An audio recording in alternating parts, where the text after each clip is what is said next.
سبحان الله وبحمده سبحان الله العظيم سبحان الله وبحمده سبحان الله العظيم سبحان الله وبحمده.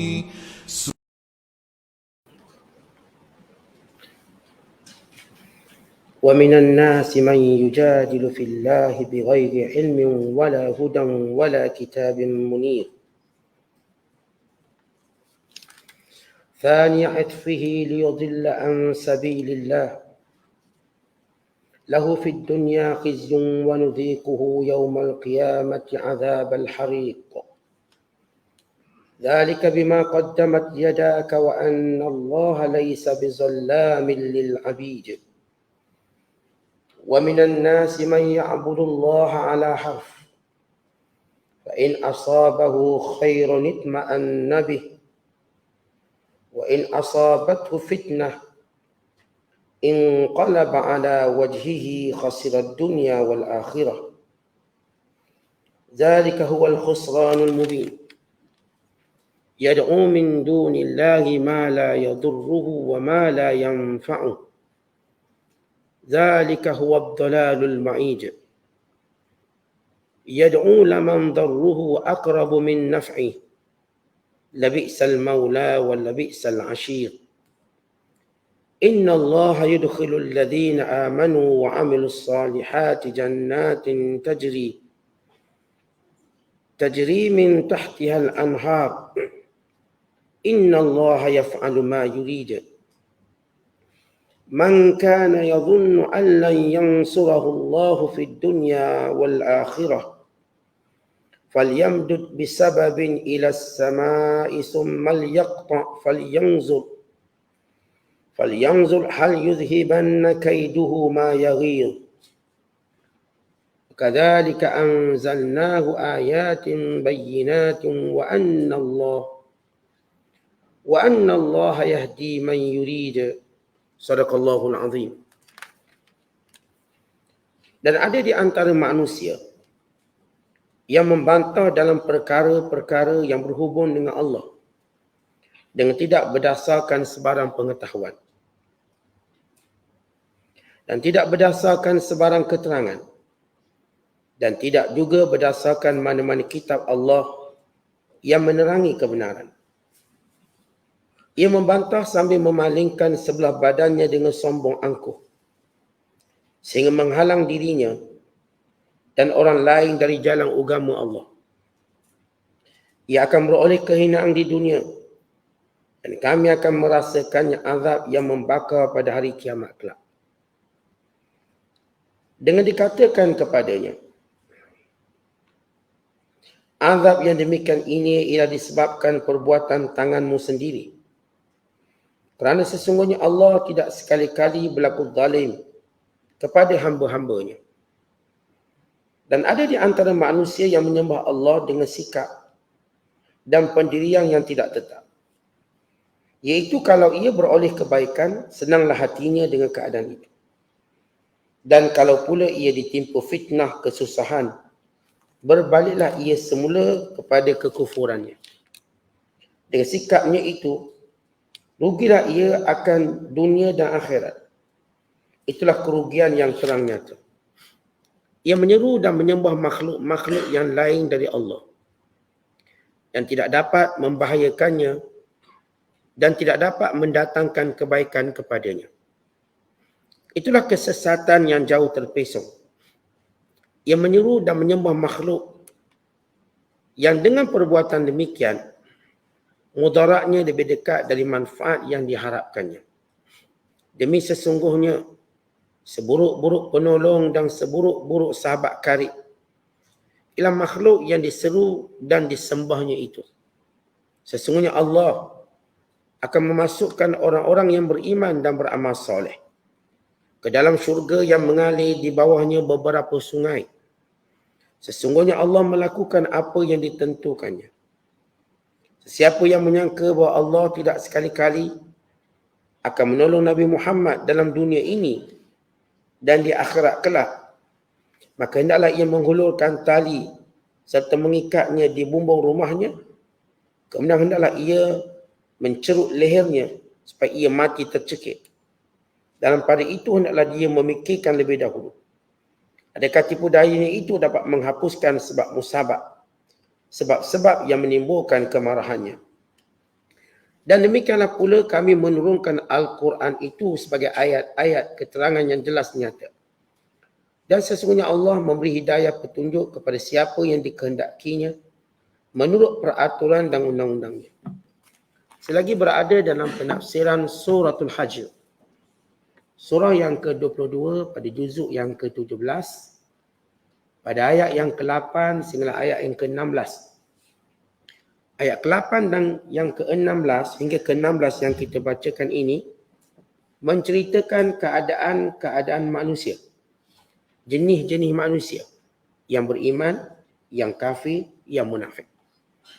Dan ayat-ayat yang kita bacakan ini juga menceritakan bagaimana perdebatan batil, pembantahan yang batil dengan menggunakan hujah-hujah yang batil dalam menolak kebenaran, serta menceritakan tentang iman yang berkepentingan ataupun iman yang tidak tetap. Al-imanu muttaribu, iman yang kelang kabut, yang tidak sebenar-benar beriman.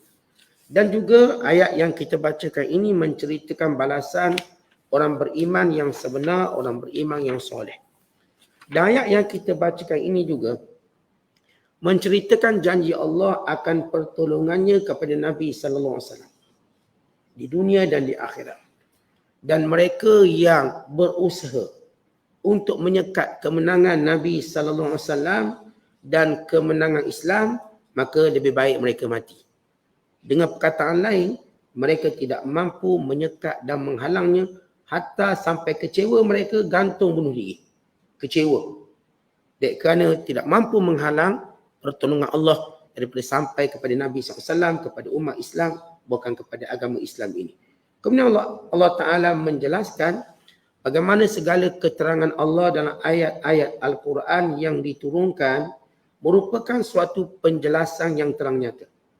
Dan Allah akan memberi hidayah pada siapa yang dikehendaki, mengikut peraturan yang dikehendakinya. Baik, ini secara ringkas tentang ayat-ayat yang kita bacakan ini. Bila mana Allah Ta'ala berfirman, wa minan nas, yakni di kalangan manusia. Sebab turun ayat ini diturunkan kepada Abu Jahal. Dan juga seorang lagi kepada Nadhr bin Haris. Kerana kedua-dua inilah yang paling banyak membantah Rasulullah. Bila Nabi SAW bawa Islam, menjelaskan tentang tauhid, menjelaskan tentang kebangkitan semula, menjelaskan tentang kenabian dan wahyu. Yang semalam kita sebut 3 asas penting dalam akidah yang dibawa oleh semua para Nabi dan khususnya Nabi Muhammad SAW. Persoalan berkaitan tauhid pada Allah, dengan segala sifat sempurna Allah dan maha suci Allah daripada segala kekurangan, nak compare dengan berhala yang mereka sembah. Yang kedua berkait dengan kebangkitan semula hari kiamat, pertanggungjawaban manusia atas perbuatan mereka, syurga dan neraka yang dijanjikan. Dan yang ketiga tentang kerasulan, kebenaran Nabi SAW dan wahyu yang diturunkan, yakni kebenaran Al-Quran. Maka ada yang cuba membantah. Tapi cara mereka membantah, Allah Ta'ala sebut wa minan nas, di kalangan mereka. Kalangan siapa? Kalangan pemimpin utama mereka. Siapakah pemimpin utama mereka? Iaitu Abu Jahal seorang. Yang kedua ialah Nadhr bin Haris. Kata Allah, kalangan mereka ini cuba untuk lawan keterangan-keterangan yang berkait dengan Allah. Bighairi ilmin, tanpa ilmu. Wala hudan, dan tanpa sebarang petunjuk. Kata hudan di sini, kata ulama, ialah pemikiran yang bawa pada kebenaran. Ataupun an-nadhr as-sahih al-muwassil ila al-ma'rifah. Itu kita, tuan-tuan sekalian, bila kita sebut hudan, petunjuk dalam bahasa Melayunya, setiap manusia dia akan punya potensi berfikir untuk tahu mana betul, mana salah. Kita ada potensi itu. Potensi itu Allah beri dengan akal yang dibekalkan pada kita. Manusia kalau dia beri peluang untuk berfikir, bermuhasabah dengan betul, dia pasti boleh fikir dengan betul. Kalau itu sekalipun diselewengkan, Sekalipun ada orang cuba untuk membolak-balikkan kebenaran, tapi bila kita fikir balik, kita nampak balik kebenaran.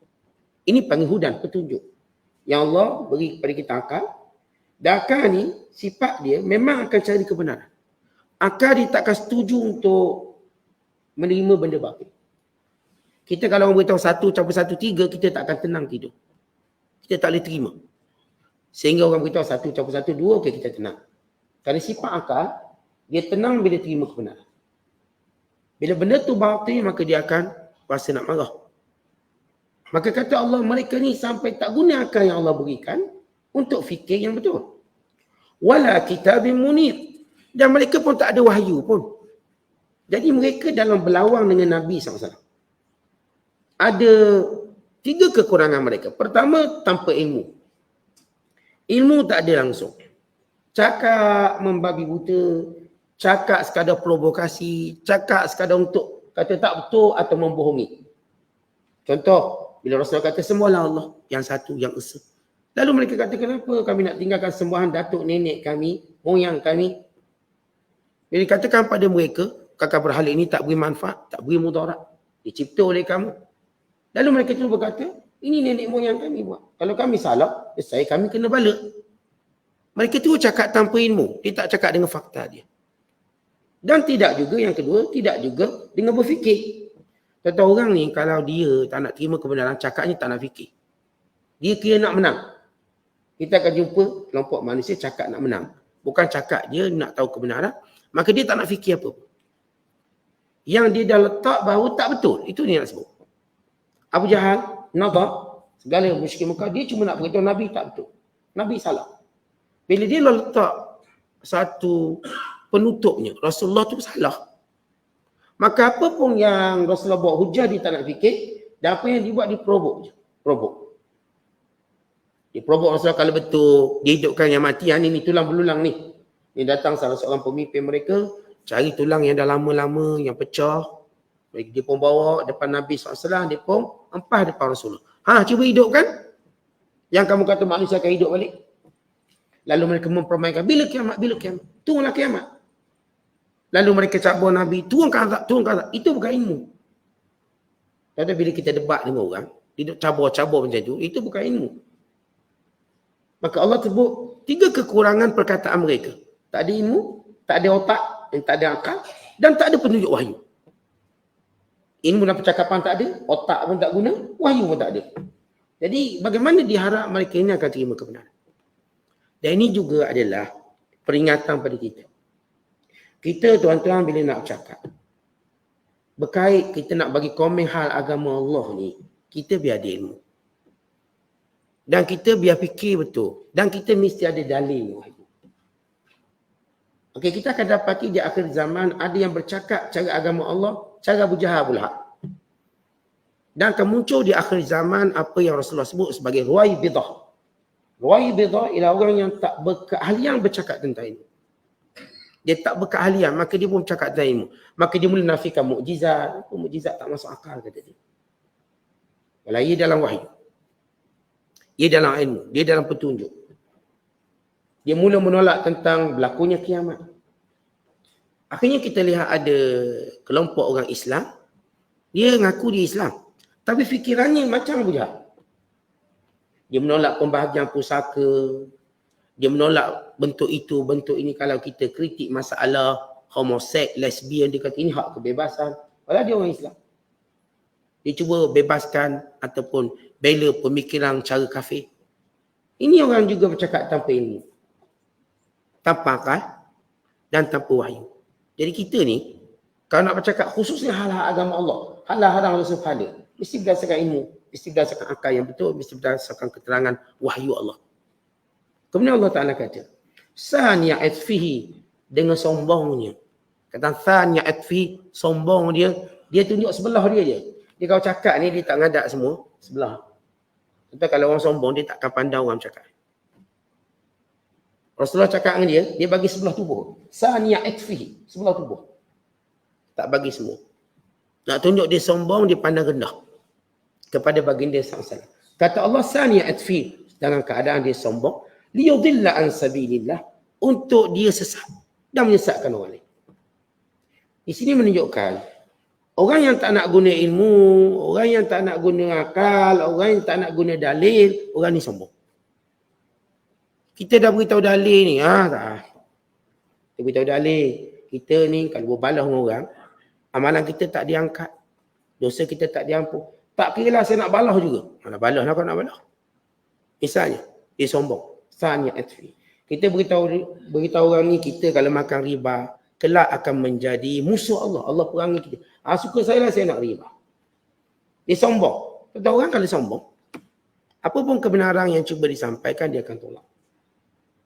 Allah cerita tentang kelompok musyrikin Mekah. Kelompok penyembah berhala. Kelompok orang yang mensyirikkan Allah.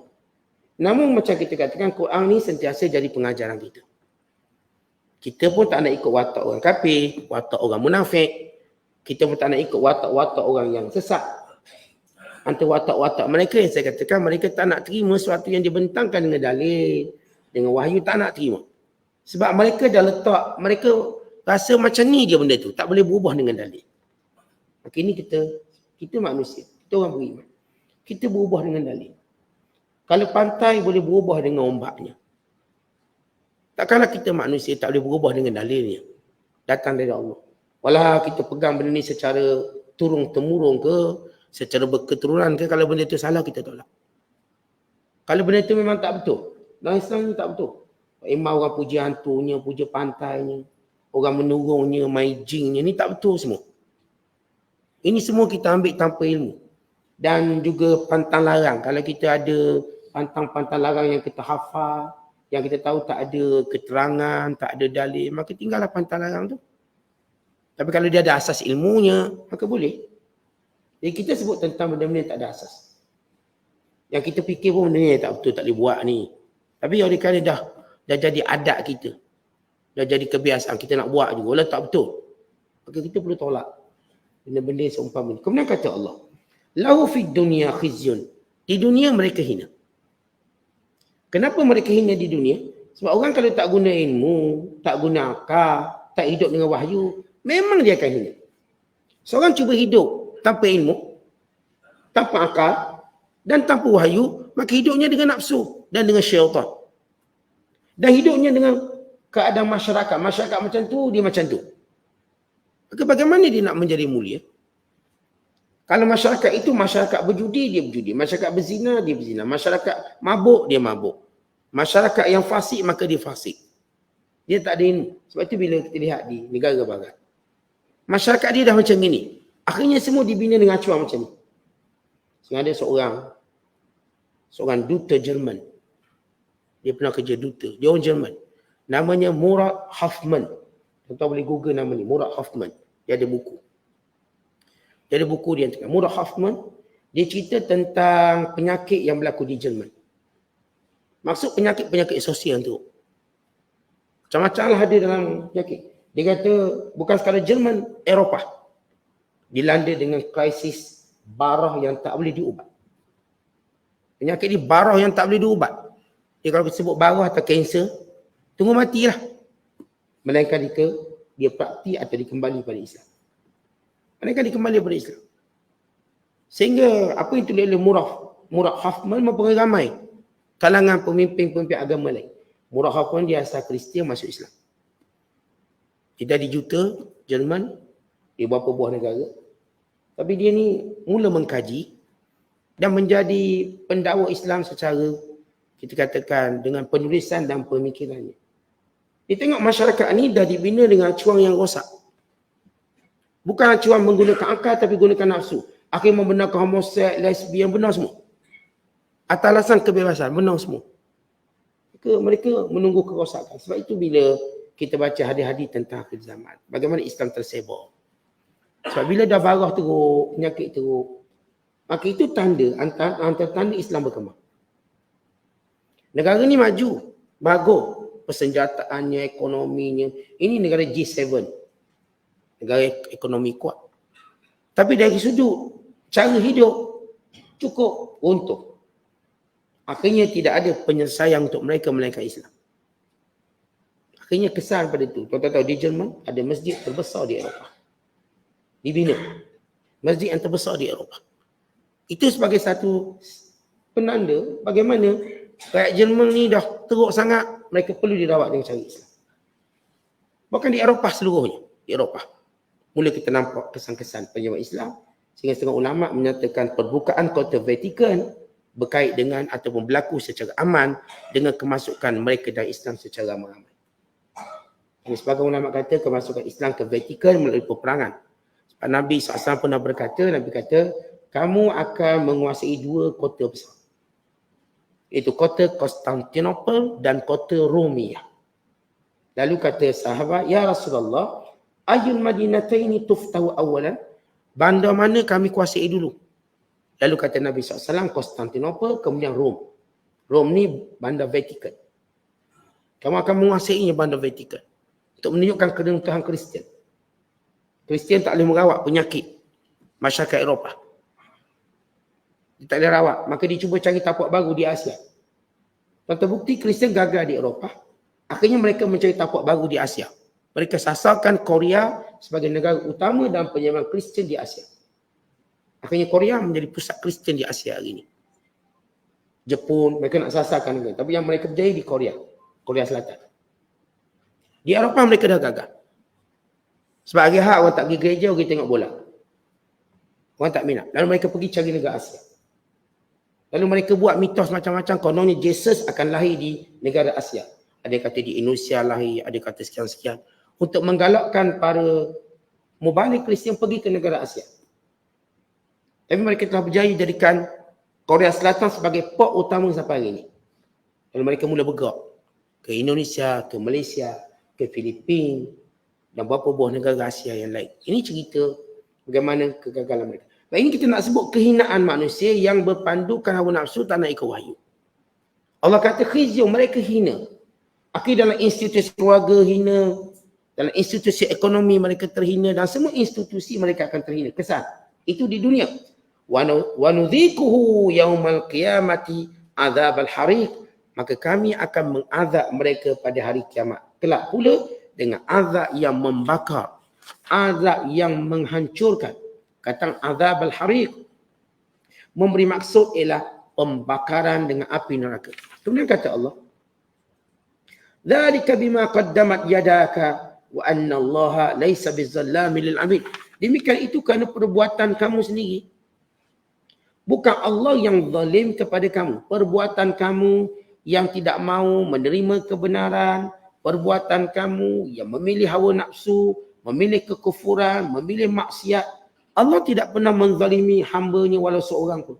Allah tak hukum manusia tanpa dosanya. Allah akan membalas mereka berdasarkan amalannya.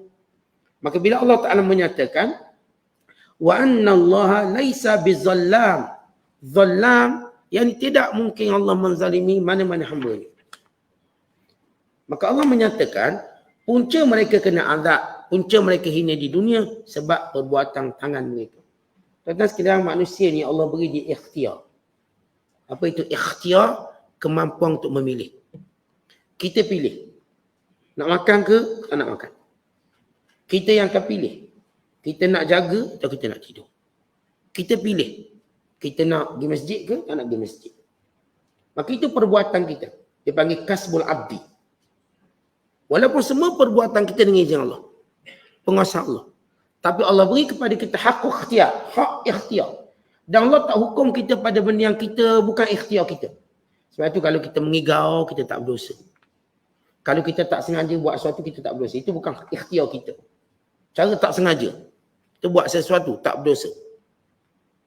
Tapi yang berdosanya benda yang memang kita buat sengaja. Hatta kalau kita pergi haji pun.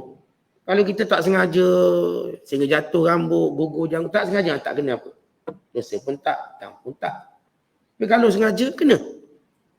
Menunjukkan bagaimana Allah Ta'ala beri hak perbuatan kepada kita. Kalau kita buat, kita yang pilih buat, kita dah fikir nak buat benda tu, kita tanggung.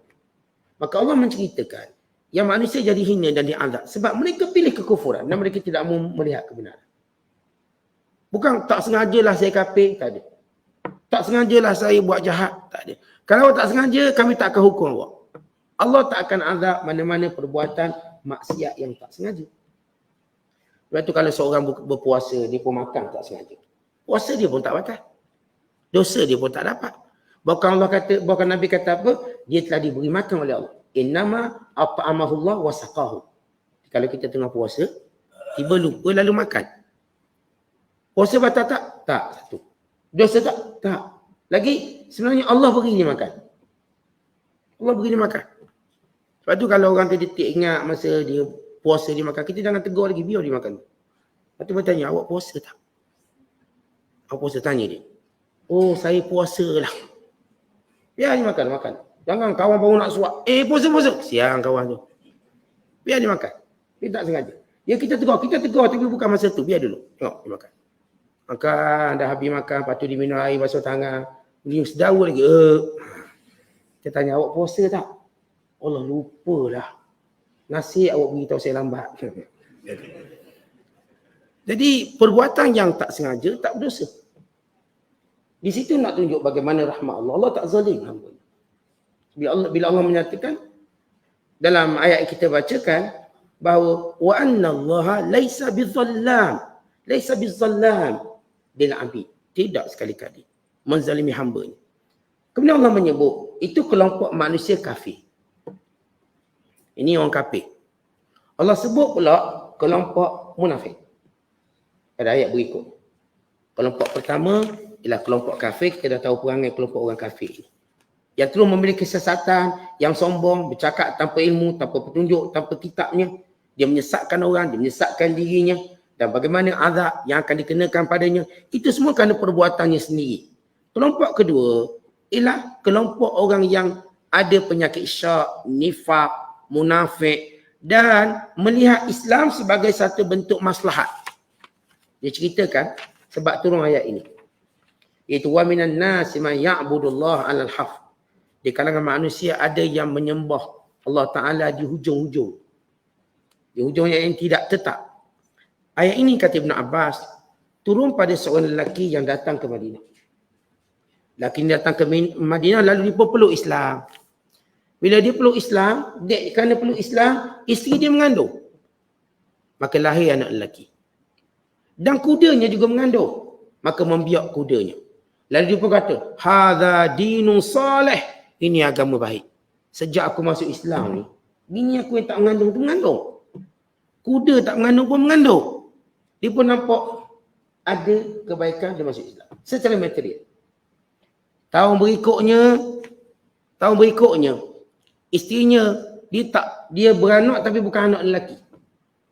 Sebab orang Arab kalau beranak perempuan suri, majar, ini tak tua. Tiba-tiba anaknya melahirkan perempuan. Bininya melahirkan anak perempuan. Dan kudanya tak beranak tahun tu. Dia kata ini agama buruk. Haza dinu su'. Maka Allah pun turun ayat ini.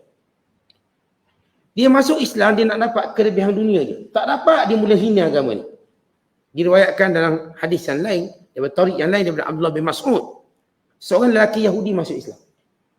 Aslama rajulun minal Yahud.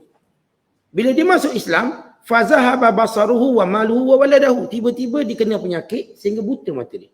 Lepas masuk Islam tu, jatuh ditimpa penyakit, buta mata, kemudian hartanya pun jadi kurang sikit. Dah tak boleh berniaga. Dan anak dia mati. Fatasha'am bil Islam. Lalu dia kata, ini sebab aku masuk Islam ni, celaka ni. Tasha'am. Maksud tasya'um. Melihat surinya kerana masuk Islam. Dia kata apa? Lam usik min dini hadha khairah. Aku tak dapat apa benda pun kebaikan daripada agama ini. Mata aku hilang, harta aku hilang, anak aku mati. Maka tunggu ayat ini. Wa minan nas, di kalangan manusia. Man ya'budullah ala haf. Ada yang menyembah Allah di hujung-hujung. Tidak tetap. Kerana berkepentingan. Umpama kita ni tuan-tuan kalau pergi majlis ni duduk belakang sekali, kira-kira cepat. Boleh cabut lagi. Ada apa-apa cabut lagi dulu.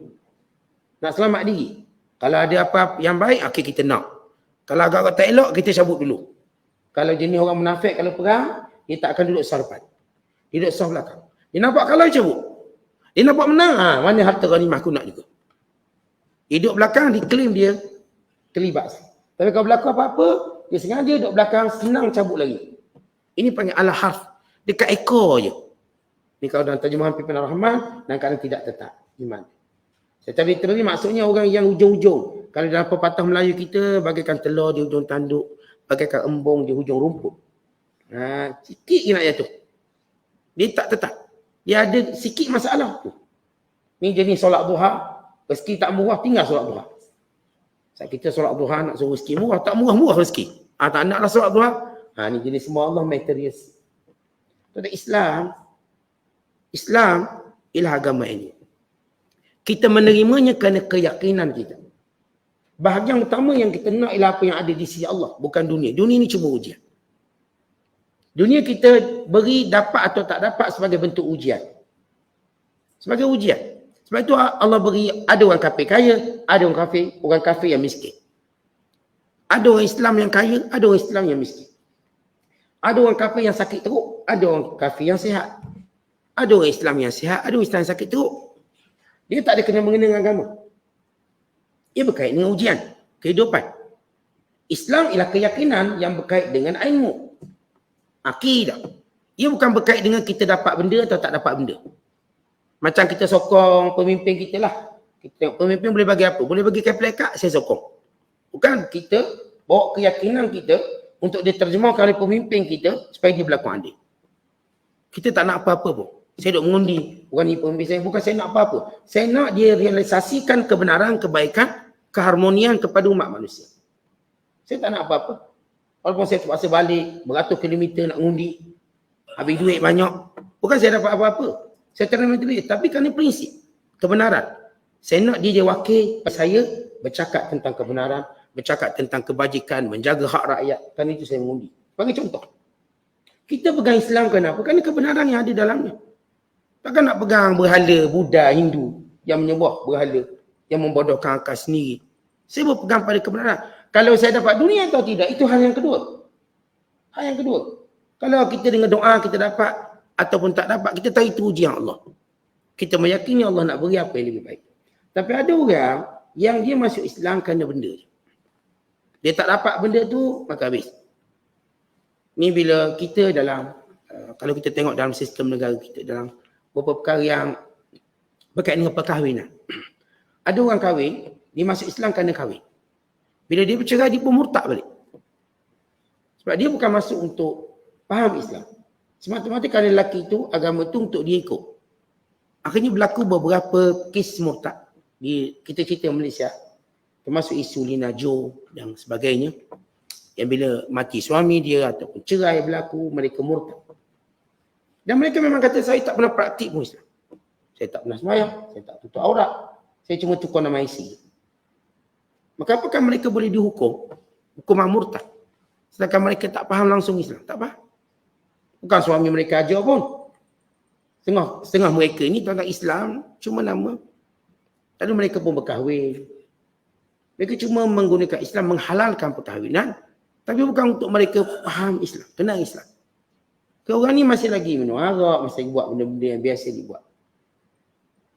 Maka ini di kalangan manusia yang masuk Islam kerana nampak Rasulullah menang peperangan. Mereka pun masuk Islam. Yang masuk Islam kerana mereka lihat mereka dah tak boleh kalaukan Islam daripada luar. Tak ada cara lain masuk Islam. Lalu mereka ini menunggu-nunggu peluang. Kalau menang, mereka nak bahagia. Kalau kalah, mereka akan cepat cabut lagi. Maka Allah menyebut kelompok ini ada dalam sah orang Islam. Sehingga Allah membersihkannya. Allah akan bersihkan. Sebab itu, bila Allah jadikan setiap kejadian tadi bagi membersihkan mana orang benar Islam, mana yang tidak benar Islamnya. Bila Islam hari ini berada di peringkat diuji, maka tengok siapa yang benar Islam. Untuk dijaga Islam ataupun tidak. Sebab itu kata Allah, فَإِنْ أَصَابَهُ خَيْرٌ اطْمَأَنَّ بِهِ. Kalau dapat benda baik, tenang dia dengan agama ini. وَإِنْ أَصَابَتْهُ فِتْنَةٌ انْقَلَبَ عَلَى وَجْهِهِ. Kalau dia ditimpa dengan fitnah kesusahan, انْقَلَبَ عَلَى وَجْهِهِ. Berubah kehidupannya, berubah caranya, khasir, lalu dia meninggalkan agama Islam, murtad, khasirat dunia wal akhirah. Rugi dunia, rugi akhirat. Bukan makna kalau dia kafir, lepas tu bini dia akan beranak lelaki. Ini si Yahudi tadi, ataupun si Badui tadi, yang masuk Islam, bini beranak lelaki. Okey, dia pun suka. Lama beranak perempuan, ini bukan agama baik. Apakah bila dia keluar Islam, lalu bini pun beranak lelaki? Pun sama juga. Tak ada apa pun berubah. Tak ada apa pun berubah. Ni orang-orang yang tinggalkan Islam kan tak dapat apa dia nak. Apakah bila kamu murtad, kamu dapat apa yang kamu nak? Tak dapat juga. Dunia rugi, akhirat rugi. Tak dapat apa-apa juga. Kadang-kadang kita jumpa spesies manusia, dia marah. Dia marah terhadap suatu perkara. Tapi bila dia marah tadi, kita tanya awak marah-marah ni, lepas tu awak dapat apa? Tak dapat apa juga. Tak dapat keuntungan. Oh dia ni marah ke AJK masjid. AJK ni saatkan masjid mana-mana. Itu saya pun tak pergi masjid tu. Mengajuk, marah. Kita tanya awak marah-marah, awak dapat apa? Awak tak dapat untung apa pun. Rugi awak dunia akhirat. Masjid tak pergi, apa tak pergi. Kerana kita marah ni seorang ni. Tetapi hati-hati bila mana kita marah. Kerana kita tak dapat sesuatu. Lalu kita pun marah sangat. Apakah dengan marah tadi kita akan dapat sesuatu? Bukankah kita diajar diuji? Kita diajar untuk bersabar dalam ujian. Kalau kita dapat, alhamdulillah tak dapat, kita tahu, kita yakin ada kebaikan dia. Bukan kita diajar setiap kali tak dapat benda yang kita nak, okey kita pun mengajuk lagi. Atau kalau kita ikut, ini kumpulan kita partner kita dalam bisnes bagi contoh. Tiba-tiba partner kita untung. Untung aku berpartner dengan kamu. Bila rugi aku partner kamu, aku nak tinggal lah kamu. Terus nak tinggal. Dia tinggal dia partner dia untung balik. Dah, malu dah dia. Dia patut memilih sabar. Dia lebih baik. Jadi jangan kita dalam kehidupan ni. Bila kita duduk nampak untung, okey kita seronok. Bila rugi sikit, kita cepat untuk mengambil tindakan yang merugikan kita. Apa lagi dah hak agama? Macam saya katakan tadilah, contoh solat duha. Ada orang solat duha ni memang semata-mata sebab saat saya dah pergi coaching bisnes, bisnes bagus, solat duha jangan tinggal. Maka dia pun buat untuk bertahun pertama memang maju. Masya Allah menjadi, dia punya produk dia bom, meletup. Orang beli banyak. Lama menurun balik. Maka barangkali duhanya tak cukup kot, ditambah jadi 8. 4 tu jadi 8. Tak berjaya juga. Tak jadi solat duha ni. Tinggal solat duha. Tinggal. Sebab tu kita selalu ingatkan kita dalam beragama jangan nak benda material. Kalau dia dapat itu, Tuhan nak uji kita. Kita nak dekat dengan Allah. Walaupun orang sebut kelebihan duniawi itu ada. Awak buat macam ni murah rezeki, itu kelebihan duniawi. Tapi mungkin Allah tak bagi kerana sebab yang lebih bagus untuk kita. Amalan-amalan macam ni awak akan jadi macam ni. Amalan macam ni awak jadi macam ni. Kita dah baca doa insya-Allah awak tak accident. Kita pun baca doa lah. Tiba accident. Kita kan lepas ni aku tak nak baca doa. Sama je baca doa tak baca doa. Kita salah. Kerana walaupun seorang tu accident, paling kurang dia accident dalam dia ingat Allah. Dan barangkali kerana dia doa lah Allah mengurangkan kesan accident tu. Taklah menyeluruh. Tapi kalau dia tak membaca doa, apakah dia selamat dari accident? Bukan, saya tak nak baca doa. Lepas tu kalau tak baca doa, awak selamat lah. Awak jadi bagus lah. Saat saya semayang-semayang pun tak dapat duit.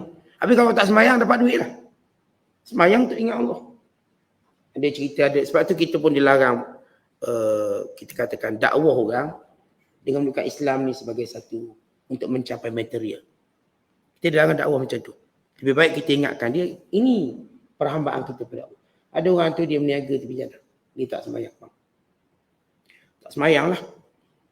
Dan dia punya hasil dagangan, hasil jualan dia pun tak banyak. Sehari RM20, RM30. Seorang datang dakwah dia, kalau awak semayang, barangkali awak niaga dapat RM100 sekali.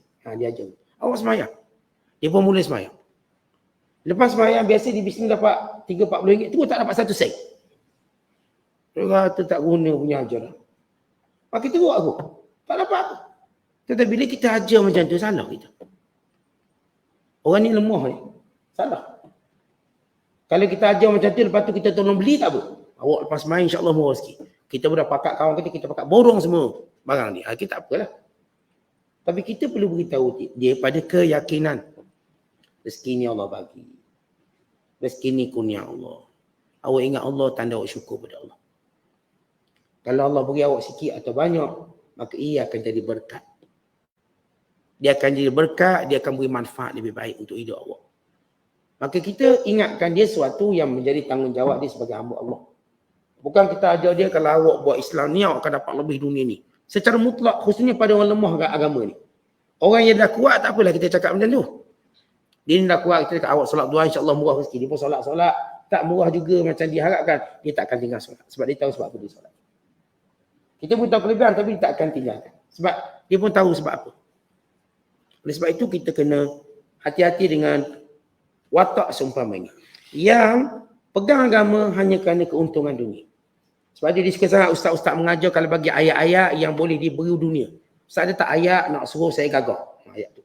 Ayat tu dicatat. Yang kita cerita bab-bab menangani syaitan tak catat dia. Ayat untuk jadi gagah. Terus cantik. Apa? Terus mesej ustaz. Ayat apa ni gagah dia ustaz? Lupa tadi yang ustaz baca tu. Itu dia macam suka. Ayat untuk lari bisnes. Itu dia baca. Itu dia nak sangat. Itu kalau dalam TikTok tu view dia ratus ribu.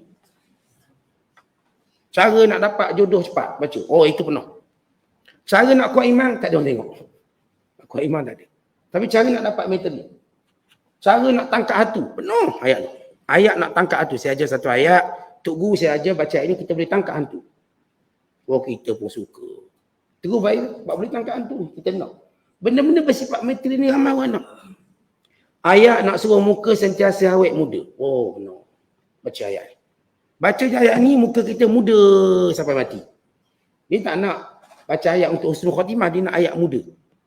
Baca ayat. Ada satu buku orang bagi pada saya. Cuba cek. Buku ni boleh saya cek-cek. Buku Melayu. Dia ambil daripada kitab Arab namanya Syamsul Ma'arif. Syamsul Ma'arif ni kitab. Saya kebetulan saya beli kitab. Lama saya mengaji. Kita dah baca. Ni kitab Tangkap Azimat. Saya baca bukan beramal. Baca. Jadi bila saya baca buku-buku Melayu ni. Yang Tangkap Azimat. Salah satunya ayat untuk tendang bola kuat. Untuk kaki ni jadi kuat. Dia jadi macam kaki ni jadi macam pemain bola tendang jadi kuat. Ada ayat. Untuk kuat. Ayat untuk mengairkan dapat banyak ayat. Ni ayat. Semua ayat. Dia ajar. Ya kita taklah kata langsung tak boleh. Tapi kita kata kita tak faham Islam dengan cara tu. Kita tak faham Islam dengan cara tu. Kita tak belajar Islam dengan cara tu. Sama juga ada setengah orang dia naik kereta letak Quran kat kereta dia. Tujuan tak accident. Sampai kembung Quran. Yang saya pernah tegur selalu. Apa yang saya tegur ni telah ditegur oleh masyayikh kami di Universiti Azhar. Sebab Mesir ni tuan-tuan paling banyak kereta dia mesti ada Quran kan. Tapi Quran bukan dia baca. Kononnya elak accident. Letak Quran. Sampai kembung Quran. Cek panas. Kita tahu suhu dalam kereta tu lebih pada 100 darjah Celsius. Boleh kembung. Jadi rosak Quran. Para ulama beri fatwa. Kita letak Quran pada keadaan terdedah boleh merosakkan hukumnya haram. Kita letakkan Quran dalam kereta kita. Dalam keadaan dia boleh rosakkan. Apatah lagi ada itikad-itikad yang kita kata bukan itu tujuan Al-Quran diturunkan.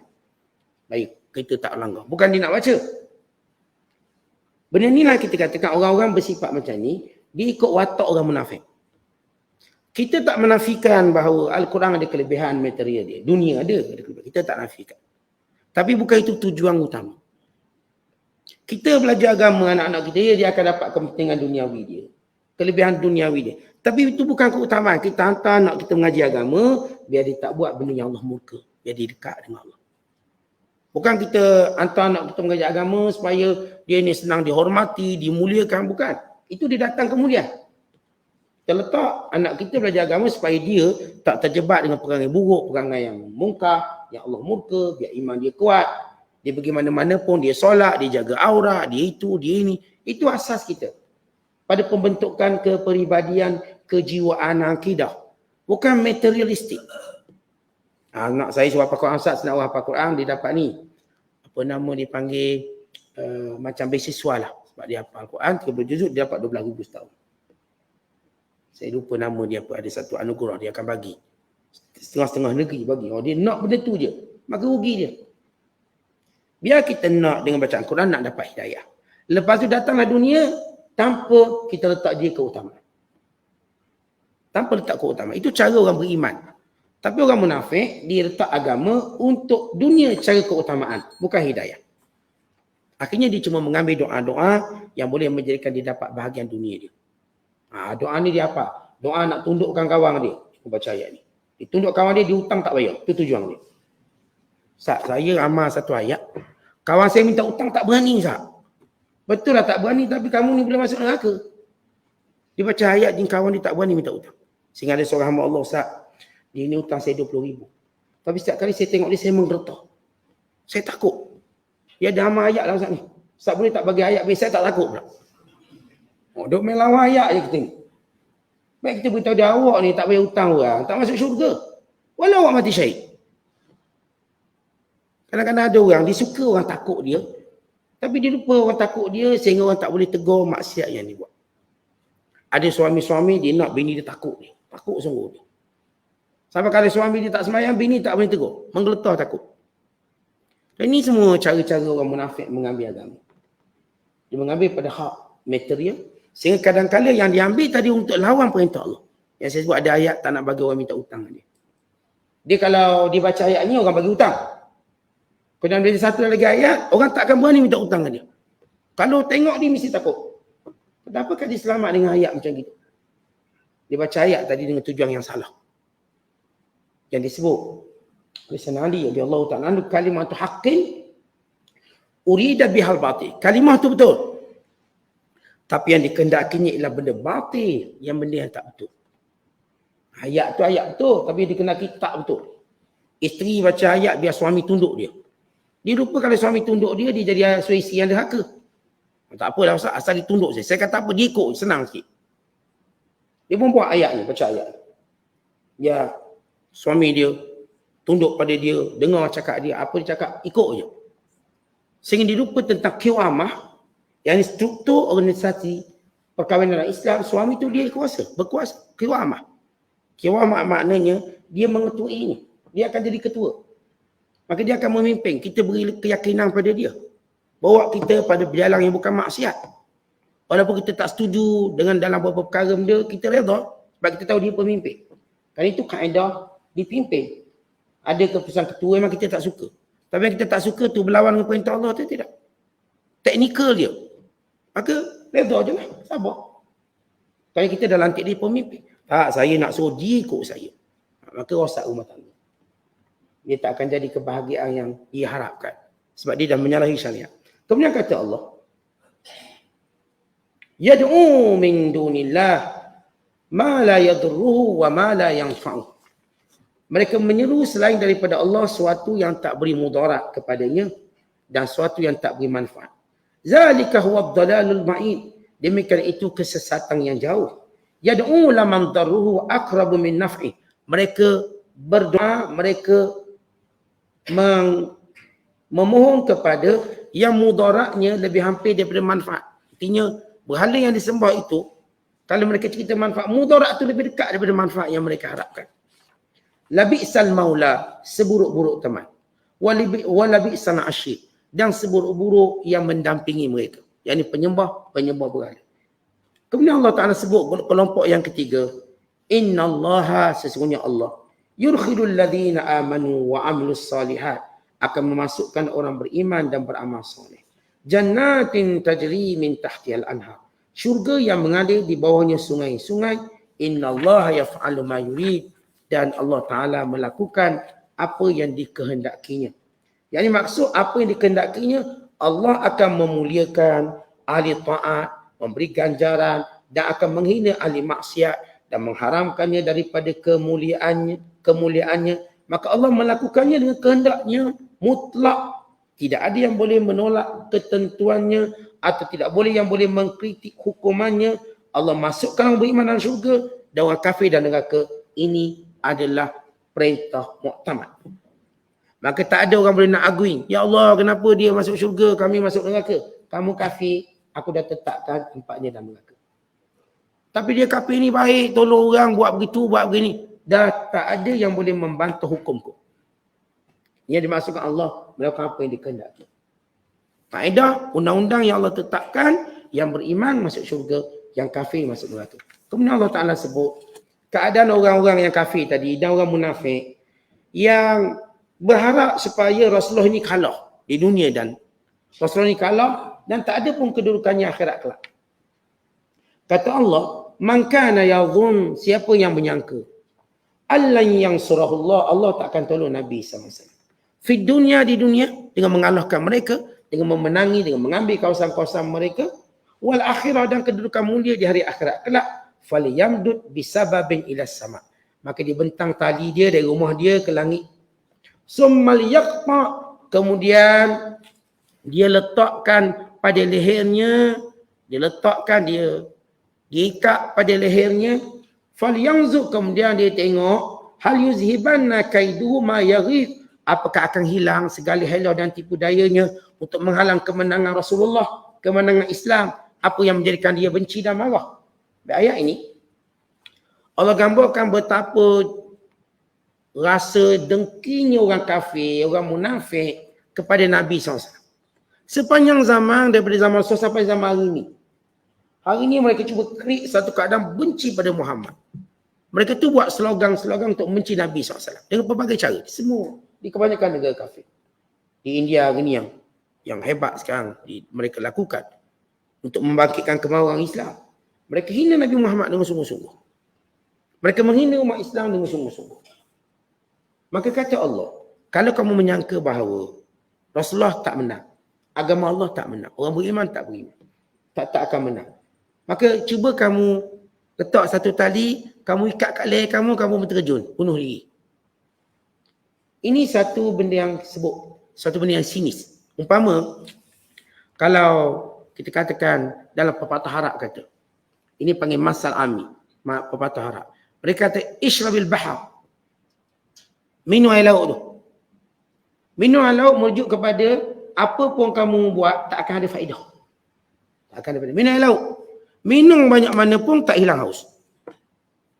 Maka sama juga awak ni, nak kalahkan Rasulullah, nak kalahkan Islam, baik awak gantung diri lah. Atau kita kata, pergi mati lah. Itu ayat lembut sikit lah. Kalau ayat kasar, pandai-pandai lah sebut. Asal pergilah macam tu. Kita nak beritahu dia tak akan berjaya dan dia akan kecewa kalau nak tengok Islam tu kalah, dia akan kecewa. Kamu tak akan nampak Islam tu kalah. Islam akan menang. Tetapi kita ambil satu je aspek. Islam akan menang. Orang Islam tak pernah kurang daripada mula Islam berkembang sekali. Cuba cari 1 tahun orang Islam kurang. Jadi kurang. Tidak pernah kurang. Dulu kita dengar 1.3 bilion, 1.6, hari ni 2 bilion. Dan dia tu akan naik. Naik. Walau macam mana dia buat. Dibunuh, dia itu, dia ini, Islam pun naik. Jumlah umat Islam tu naik. Dan dalam graf yang saya tengok, dalam tempoh beberapa puluh tahun akan datang, maka Islam akan menjadi agama terbesar di dunia, mengalahkan Kristian. Kalahkan Kristian, akan jadi lebih terbesar.